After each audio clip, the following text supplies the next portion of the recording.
皆さんこんにちは。Speak Japanese Naturally のポッドキャストへようこそ。このポッドキャストでは中級者、上級者向けに日本語や日本文化を紹介していきます。ということで、今日から週に1回ポッドキャストを始めることにしました。YouTube では初級者向けの動画を出してますが、ポッドキャストは中級者、上級者向けです。私はポッドキャストがすごい好きで、いつも聞いてます。ご飯を作るときと運転するときはもうね、絶対聞いてます。まず朝冷蔵庫からご飯の材料を出す前に、それとか運転を始める前に聞くものを選びます。そうじゃないと、耳が暇になっちゃうって思うと何も始められません。このポッドキャストもそういうふうに何かしながら耳が暇な時に聞いてもらえるといいなと思います。Apple Podcast とか字幕の出ないもので聞いている人は、字幕とかスクリプトが見たかったら YouTube で見てください。YouTube には字幕が出てます。はい。では早速始めましょう。今日のテーマは師走です。師走って皆さん聞いたことはありますか？もうね、そろそろ師走も終わっちゃいますが、12月の昔の呼び方です。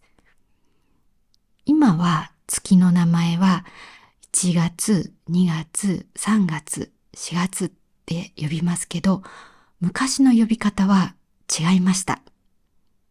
例えばですね、1月がむつき、2月がきさらぎ、3月やよい、4月うずき、5月さつき、6月みなずき、7月ふみつき、8月はずき、9月ながつき、10月かんなずき。このかんなずきは神のない月っていうふうに漢字で書きます。でもですね、なんでいないかっていうと、ないかっていうと、神様が今の島根県の出雲市にある出雲大社っていう大きな神社があるんですね。で、神様がみんなそこに会議をしに行っちゃうから、神無し月、神無月になると。でも、出雲には神様が集まるから、神有月、神がある。だから神有月って出雲では言うっていう話もあります。そして、11月は下月、12月は師走です。この呼び方は1872年まで使われていました。もう使われなくなってだいぶ経つので、有名な月の名前以外は何月が何なのかわからない人が多いと思います。みんなが知ってるのは女の子の名前に使われる弥生とかさつきとか、この辺はね、とってもみんな聞き覚えのあるような名前だと思うんですね。皆さんも聞いたことありますか？名前として聞いたことがあれば、それは昔の月の名前から来てます。で、私のいとこはさつきっていう名前です。5月生まれです。で、5月はさつきだったんですね。ジブリのトトロの映画を見たことのある人はいますか？あれにね、女の子が2人出てくるんですけど、そのお姉ちゃんの名前がさつきで、妹の名前はメイでした。さつきはさっき言ったように昔の5月のことで、メイは英語の5月から来てます。そして2人とも5月生まれっていう設定でした。あと、私の中学校の時の友達に、はずきちゃんっていう子がいました。はずきっていうのは、葉っぱの月って書きますが、8月のことです。その子はもちろん8月生まれでした。あと、高校の友達には、きさらちゃんという子がいました。きさらちゃんは2月生まれでした。2月はきさらぎです。でも、きさらぎっていうと、名前じゃなくて、名字みたいなんです。4文字、きさらぎって4文字なんで、可愛くないんですね。それで、そのきさらぎのぎを取って、きさらっていう名前にしたんだと思います。そうすると、すごくね、可愛い名前になります。珍しい名前ですけどね。で、女の子の名前っていうのは、だいたい、2文字か3文字です。4文字以上ある女の子の名前って、多分ほとんどなくて、私はね、桜子ぐらいしか知らないですね。前、横浜に住んでた時の娘の友達が桜子ちゃんっていう子がいました。で、男の子の名前は2文字もあれば、3文字も4文字も5文字も、6文字もありますね。もっと長い名前もあり得るかもしれません。うちの兄は、孝一郎って言うんです。そうすると、孝一郎で6文字です。だから、男の子と女の子で名前の長さがね、変わってくるってちょっと面白いですね。で、月の名前で言いますと、さつき、やよいは女の子の名前です。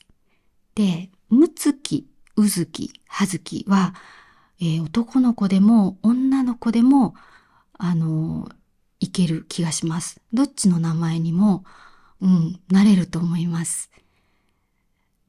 ですけど、月の名前で4文字のもの。例えば、さっきのきさらぎとか、みなずきとかね、ふみつきとかね、ふみずきとかね、は、名前という感じがしないですね。だから、その名前になれる月となれない月があるっていうことですね。で、私ふみだから、ふみ先生はふみ月と関係あるんですかっていう質問をもらったことが2回ぐらいあります。実は、ふみ月は、文学の文に月って書きます。私のふみは、歴史の史でふみっていう漢字なんです。だから、漢字が違うんですけど、この文学の文を使った名前の人って多いです。例えば、ふみこさんとか、ふみえさんとか、男の人でも、ふみあきさんとか、いろんな名前が考えられます。でもですね、この文学の文を使っているからといって、その、ふみずきと関係あるかって言ったら、多分ほぼ関係ないと思います。というのも、ふみずきは、このふみずきが7月なのであって、ふみの部分イコール7っていうわけでもないんですよね。あと、このふみっていう字が、普通によく使われる漢字なので、特にその月の名前とリンクして考えないっていうのもあります。あともっと一番大事なのは、ふみずきが7月というか、7月がふみずきだって知っている人はあんまりいないと思うんですね。さっき言ったさつきとやよい。この辺はね、みんな知ってる。あと、師走が12月とかはみんな知ってますけど、7月ってじゃあ何だったっけって考えると、パッと出てこないんです。それもあってね、多分ふみっていうのと、じゃあ、ふみ月関係あるかっていうと、ほぼ関係ないことの方が多いかなっていうふうな気がします。で、はい、じゃあ12月はね、師走で3文字なんですけど、3文字なんですけど、これはね、子供の名前には、ならないですね。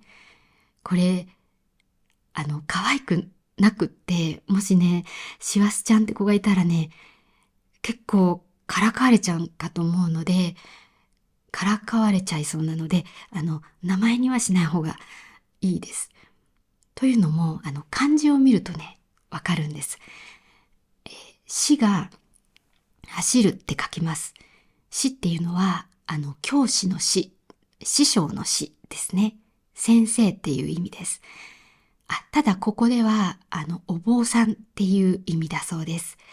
お坊さんっていうのは、仏教のお寺にいる人ですね。頭を剃って、髪のない髪型をしているのがお坊さんです。で、お坊さんって走るイメージないじゃないですか。お坊さんはいつも落ち着いていると思うんです。でも、そのお坊さんですら、走り回るほど12月は忙しい。ということで、12月は忙しいから師走っていう風になったと言われています。で、死が走るで、師走だから、走るっていう漢字がわすって読むのって思うかもしれませんが、読まないです。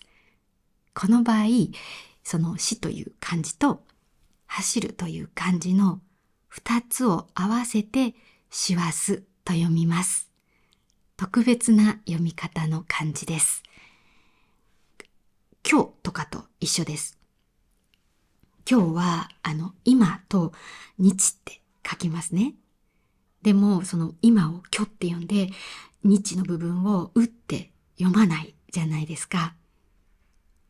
今の日、今日って書いて、それで今日っていう風に読むものですね。それと一緒で、死が走ると書いて、師走って読むというものです。12月になると、もう師走ですねっていう挨拶を、いろんな人とします。あと、ニュースでもね、師走になりましたね、なんていうような、ことをアナウンサーが言います。師走ですねっていうのはもう12月ですねっていう意味なんですけど、その師走っていう言葉を使うと、年末で忙しいですねっていう意味が入ってくる気がします。私も12月はなんだかよくわからないけどすごく忙しい気がしています。だから人となんか約束をするときに12月とか言われると、いやでも12月はちょっと忙しそうだなって、具体的には何が忙しいのかわからないのに忙しそうだなって思っちゃいます。それでね、なんでじゃあ12月が忙しいのか考えてみました。会社で忙しい理由と家で忙しい理由を考えてみたんで、ちょっと聞いてください。まず会社ですが、会社で忙しい理由は、休みがあっても仕事が減るわけじゃないからだと思います。日本で一番長いお休みはお正月休みです。お正月っていうのは1月1日のことですね。お正月休みは普通は12月30日から1月3日までです。30、31、1、2、3の5日間です。でも、ここに土日が加わるともっと長くなります。例えば、今年はすごいんですよ。まず、12月の28、29が土日なんです。で、お正月休みで、30、31、1日、2日、3日って休んで、4日、5日がまた土日なんです。つまり、今年は9日間もお休みなんです。長くなれる一番の長さのお休みっていうことですよね。で、ただ、休みが長くあったとしても、仕事の量って減らないですよね。お客さん相手の接客業のお仕事、食べ物屋さんとかだとしたら、例えばお店を閉めればお客さんが来ないから、その分もしかして仕事が減るかもしれないんですけど、そういうお仕事じゃなかった場合、普通に会社に勤めていたら、お休みだからって仕事の量は減らないですよね。例えば、私、昔、出版社に勤めてたんです。英語の教材を作る仕事をしてました。でね、その時も、12月だからとか、1月だからって、仕事の量は、当たり前ですけど、減らなかったです。で、だから、でも、お正月で休むために、で、気持ちよく休むために、いろいろ終わらせてから休みたい。それに、終わらせてからっていうより、その休んでる間分、終わらせとかなきゃいけないっていう感じですね。だから余計、そのお休みに入る前は、忙しかった気がします。今は会社に勤めてはいないんですけど、やっぱりお正月は少しは休みたいなと思うと、それより前にいろいろ仕事を終わらせておかなきゃなってやっぱり同じように思うので、なんか忙しいですね。あと、忘年会っていうのがあります。忘年会は忘れる年の、会議の会と書きます。つまり、過ぎてゆく年をお酒を飲んで、忘れましょうっていう飲み会ですね。12月にあります。で、最近はやらない会社も増えてきてると思います。特に、コロナがあったんで、あの時本当に全部ね、閉まりましたからね、お店が。なんで、コロナの前に比べたら、やる会社は少ないと思うんですけど、だんだんその忘年会も復活してきているという話を聞きます。なので、会社の部署の人とか、あと、同期って言って同じ年に入社した人同士、仲が良かったら、じゃあ忘年会やろっかとかって忘年会したりとか、あとは、普通の大学の時のお友達とか、新しく知り合いにいろんな場所で人と知り合うかもしれないんですけど、そういう時に、忘年会やろっかっていう話になる可能性もありますね。で、あとね、すっごい細かいことを言うと、年末調整っていうのがあります。年末って12月のことです。で、調整は何を調整するのかっていうと、税金の金額を調整するという意味です。会社に勤めていると、お給料が振り込まれますよね。で、その振り込まれた金額っていうのは、そこからすでに税金が、抜かれています。天引きって言うんですけど、天引きされた状態で、お金をもらいます。で、それは、会社が、そうやって先に天引きして、それを会社が代わりに払ってくれるってことなんですけど、そうやって、毎月払った、所得税を、きちんと1月から12月までの、その所得を計算するんです。所得っていうのは、収入に対して、いろんなものを引いたものですね。例えば、自分には子供が2人いると。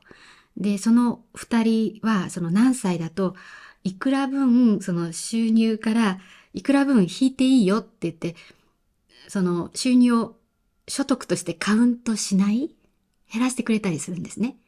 それとか、生命保険を払うとか、なんかそういういろいろあるんですけど、その年末調整ではとにかく自分の1年間の所得を計算して、それで払いすぎてた税金が戻ってくる。足りない分は払う。でも基本は戻ってくるんですけど、そういう調整が入ります。で、それは会社がやるんですね。だから勤めている人にはあんまり関係ないんですけど、私自分で会社をやってるので、私が会社としてその作業をやらなきゃいけないんですよ。社員は私一人なので、一人でやってるので、そんなに手間ってわけじゃないんですけど、毎年私やり方忘れるんですよね。で、あれどうやってやるんだっけって、思い出す作業がめんどくさい。やればね、すぐ終わることは分かっているんです。早くやるといいですね。はい。そう。だから、それもありますね。今すごい細かい自分のことですけど、それがちょっと面倒ですね。次に、家でも忙しい理由です。3つあって、大掃除と年賀状とお正月の準備です。うん。と言っても、大掃除も年賀状もお正月の準備の中に入るといえば入ります。大掃除は大きな掃除と書きます。それで普段掃除しないところとか、普段掃除していてももっと丁寧にやったりするのが大掃除です。で、私はそんなにすごい掃除をするつもりはないんですが、水回り、つまりですね、水に関係する台所、キッチンですね。それとお風呂場とトイレ。ここはちょっときれいに大掃除しようと思っています。まだね、してなかったんです。はい。じゃあ、それから年賀状があります。年賀状っていうのは、1月1日に届くように出す新年の挨拶のハガキです。ハガキには、つまり年賀状には、新年の挨拶、明けましておめでとうございます、みたいなのがこうあって、それから子供の写真とか家族の写真があります。載せます。そして今年もよろしくお願いしますみたいな挨拶を入れて、それとその年の動物みたいなイラストが入ってます。その年の動物っていうのはこう干支って言って12の動物がこう毎年順番に巡ってくるんですね。だからどの年の人も自分は何年ですみたいなのがあるんです。で、そう自分が何年っていうのもあるんですけど、あと年賀状にはその年の動物、その年の干支を、書くっていうか、そういうフォーマットにはもともといろんなのがあって、そういうイラストが書いてあります。今年は、辰年なんでこう竜ですね。ドラゴンみたい。ドラゴンっていうか、なんだろう。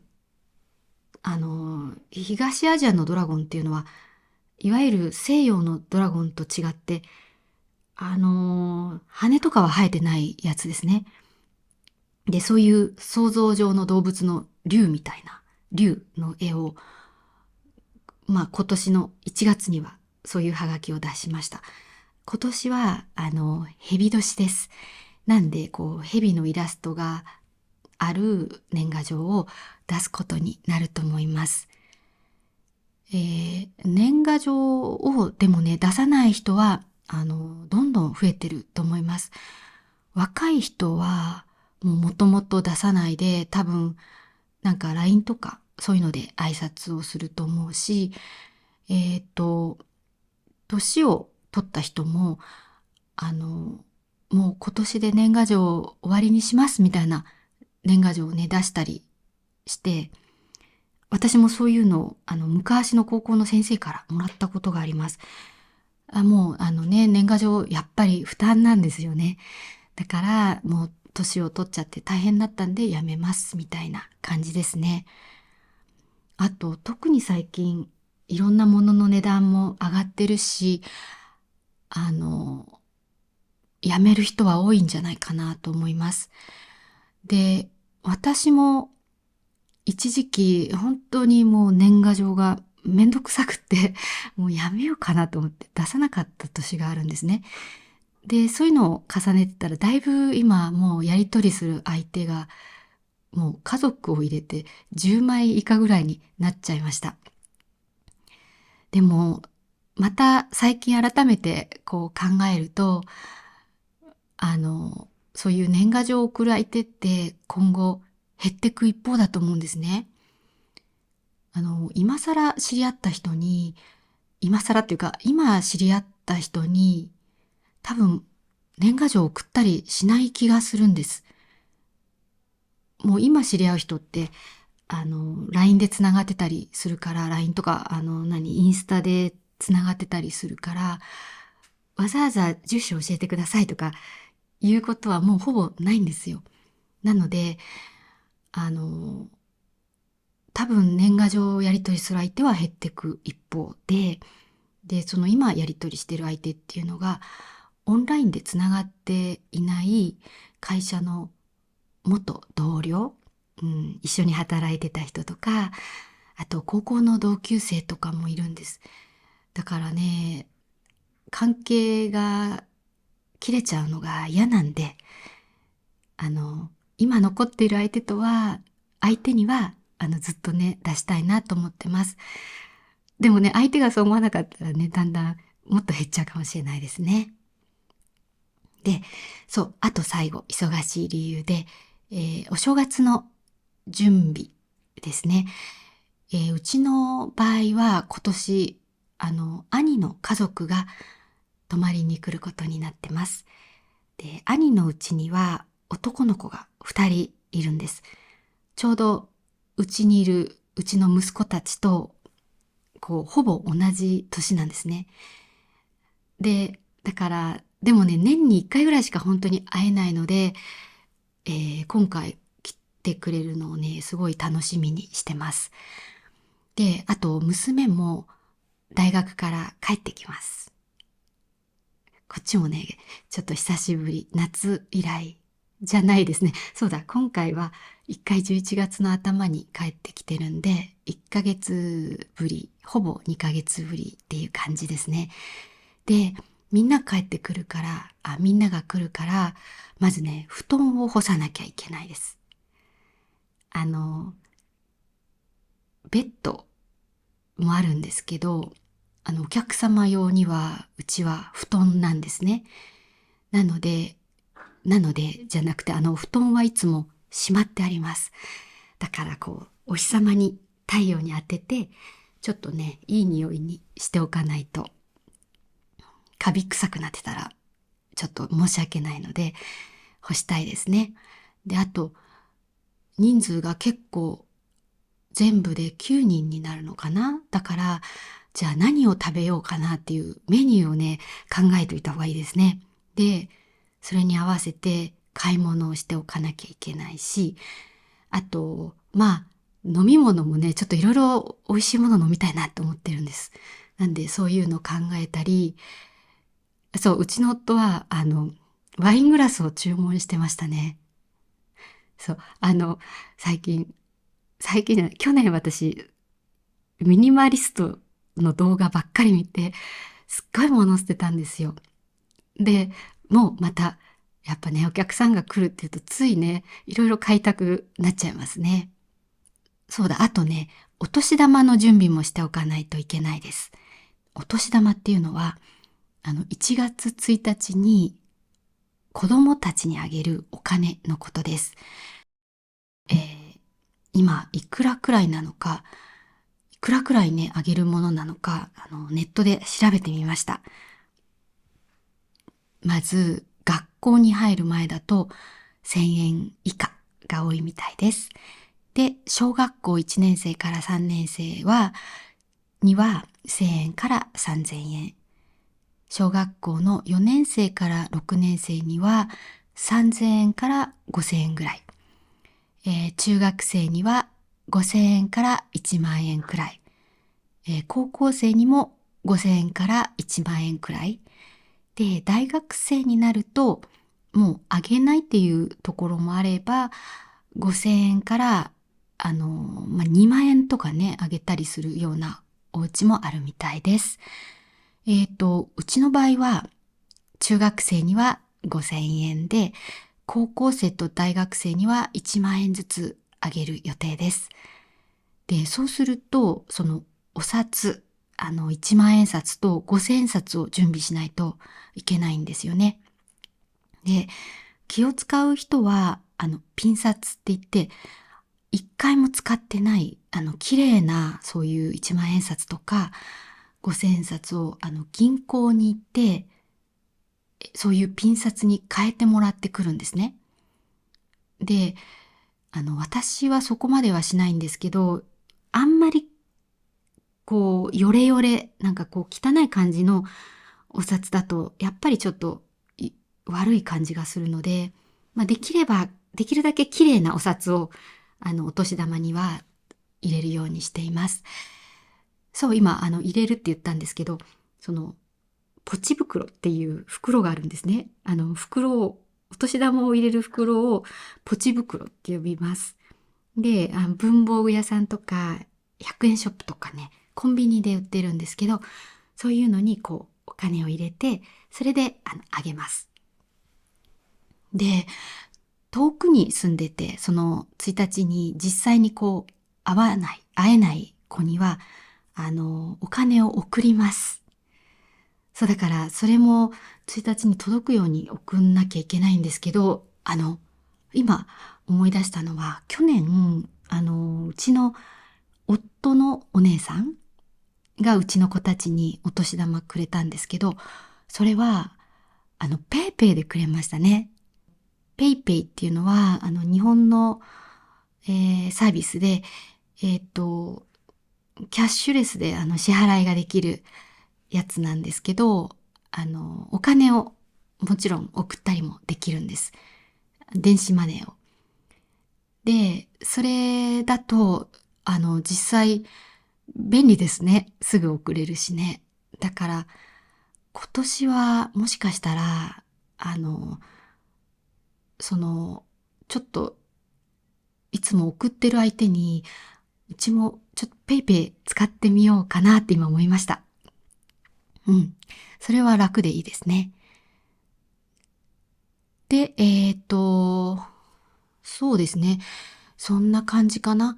なんで、あと、まだね、私大掃除もやってないし、お年玉の準備もしてないから、一番忙しいって自分が感じる時って、やんなきゃいけないことをやってない時じゃないですか？で、やんなきゃいけないことがもうリストになって、例えば1万円札を何枚用意するとかってもう書いてあれば、それをやるだけだから、いいんですけど、まず計算しなきゃいけない。1万円札何枚で5,000円札何枚。あと、ポチ袋何袋っていうのを、ね、考えなきゃいけないっていうか、数えなきゃいけないっていうのが、なんか、やらなきゃって今頭の中で思っている段階なんで、今一番気分が、忙しい感じがしちゃいます。はい。うん、ただですね、考えてみたんです。私が一番忙しかったのって最近いつだったかなって。で、それはですね、2022年の3月と4月でした。日本ではね、3月に学校を卒業して4月に入学します。でですね、その2022年は3月にうちの子供たち3人がそれぞれ、小学校と中学校と高校を卒業しました。そして4月にそれぞれ中学校、高校、大学に入学しました。だからね、まず卒業式が3回と入学式が3回ありました。で、式はね、実はそんな大変じゃなくて、大変なんですけどね、3回とか出てると。でも、制服を取りに行ったりとか、書類を書いたりとか、そういう入学の準備も大変でした。で、あとね、何より大変だったのがやっぱり大学受験です。で、娘の大学受験が3月だったんです。これかなり遅い方です。普通は早い子なんてその前の年の11月とか、結構決まってるんですね。でも、遅い子になると、その学校次第なんですけど、で、美大系、美術系の大学結構遅いんですね。そうすると、もう3月に受験なんです。で、3月に受験が3つあって、どこも遠かったんで、ホテルに泊まったんですけど、やっぱり心配なんで私も一緒に行きました。で、ありがたいことに受かったらもうその合格発表を見ると同時に電車のチケット取って、ちょっと遠かったんで、すぐそこに行って、次の日のチケット取ったんだ。そう、それで、えー家を探しに行って、もう行って2軒しか見てないけど、もうここにするって決めて、契約して帰ってきました。引っ越しは4月にしたんですね。そう。だから、その引っ越しが、引っ越し会社に頼もうとしたら、あの、荷物大してないんですけど、遠いのと、その時期は引っ越しで忙しいから20万円かかりますって言われて、その引っ越し業者の人に、できるんだったら自分でやった方がいいですよって言われたんですね。で、私、運転に本当に自信がなかったんですけど、でも、20万円はないなと思って、頑張って、うちの車に娘の荷物を積んで、それで、5時間以上ね、かかって、休みながら行ったんでね、6時間ぐらいかかりました。引っ越しをしました。なんかね、それで思ったんですけど、運転って楽しいなってその時ちょっと思って、あと、6時間近い距離を一人で運転したっていうことがすごい自信になって、そう、いつかね、なんかどっか遠くに行きたいな、運転してっていうふうにちょっとね、思ってるぐらいです。そう。だから、結果的に良かったんですけど、その時はもう本当にいろんなことが短い間に起こったんで、ものすごく忙しかったです。